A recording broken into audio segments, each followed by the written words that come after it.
All right, so welcome to this week's Unikernel application spotlight. This week we're looking at Velociraptor. Velociraptor is a digital forensics tool. Um, so, what does that actually mean?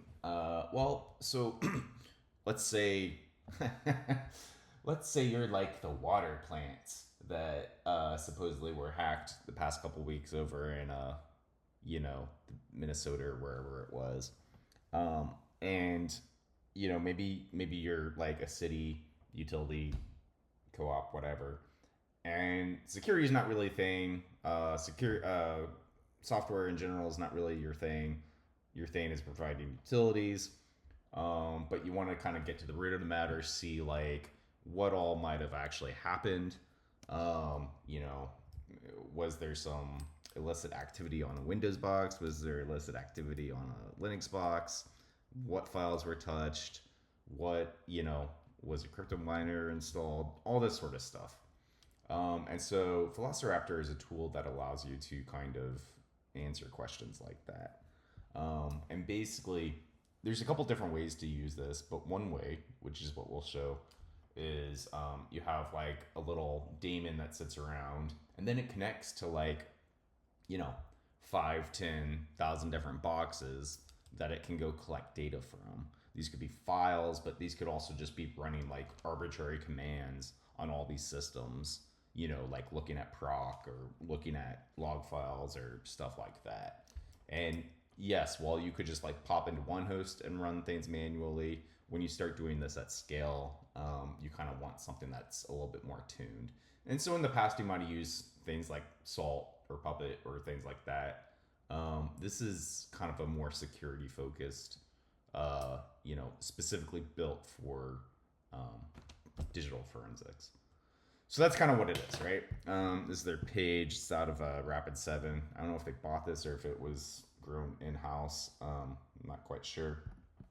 But yeah, you can download this. This is it's written in Go. The Unikernel package I did a couple iterations of, but we can go ahead and kind of get started and try it out. So first we're gonna load it up. I just want to make sure I got, like I said, I had to reload this a couple different times. And then we have 8089. I'm already logged in, but I set the default LP of admin. Obviously, you can change and do whatever. And basically, you get this when you're greeted. You have your server dashboard, and then it prompts you to do a bunch of stuff. So let's go ahead and get into the server dashboard. This is basically what you're looking at when you get started. And there's a couple of different things you can do. You can do like this hunt mode. You can add these artifacts, and artifacts are basically like various things that you can do. We'll show here in a second. You can select the artifacts. This tab was I'm not sure, the collections, so different ways of organizing it, users and all that good stuff. But let's actually show like conceptually what you can do here. So the next thing that you want to do is have a client. And so when you generate, when you first start this, you're gonna want to generate a client config, which I already did. And basically you pass it to the same program. So in this case, the server binary and the client binary, they're the exact same, which makes this easy. But yeah, you just pass it to the client config. We can just kind of look at this real quick, just see what it looks like. So the big thing is the cert file that gets generated, right? And then other stuff.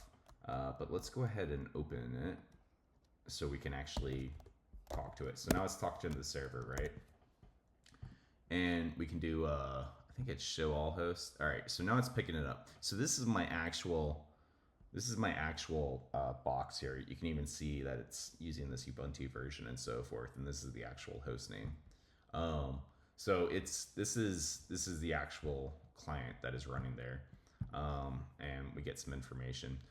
That's all good and dandy, but what we would want to do is try to running a report some kind. So if we do like maybe Linux mounts, so this might be one that we can do. And this that you'll see everywhere, this is what's called VQL. I think that's Velociraptor query language. And basically, this is just a query language that's used in all these different things. This is going to be looking at proc mounts. And we can do collect artifact. So we go ahead and get it selected, configure it and so forth, review. And basically what happens is we're going to run this on all the clients. We only have one client. But you can kind of see that it gets ran, and then we can look at the results, and you can kind of see that it's pulled mount information. In this case, this is actually the host system that I'm running the client on, right? But yeah, you can kind of see that it's pulled my mount information. So now you could imagine if you had like 100 clients that you were looking at, it can pull all this information immediately and collect it. It can ship it off site. Speaking of that, there are ways to do that. So there's I wonder if it will allow me to do this. Anyways, you can store like different. This has a built-in secret store, and you can put in AWS creds, and you can upload stuff to S3, and integrate it with your various seams. So all the logging is there.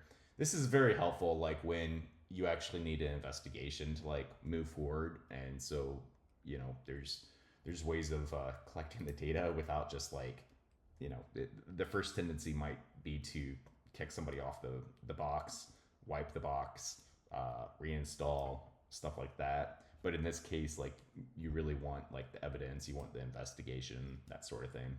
And so that's kind of like where this really kind of comes into play. But yeah, it's pretty extensive. And like I said, this would remind you a lot of the configuration management systems that have existed for a long time, but it's really kind of built specifically for digital forensics. But yeah, this was the Velociraptor running as a Nanos Unikernel. All right, till next week.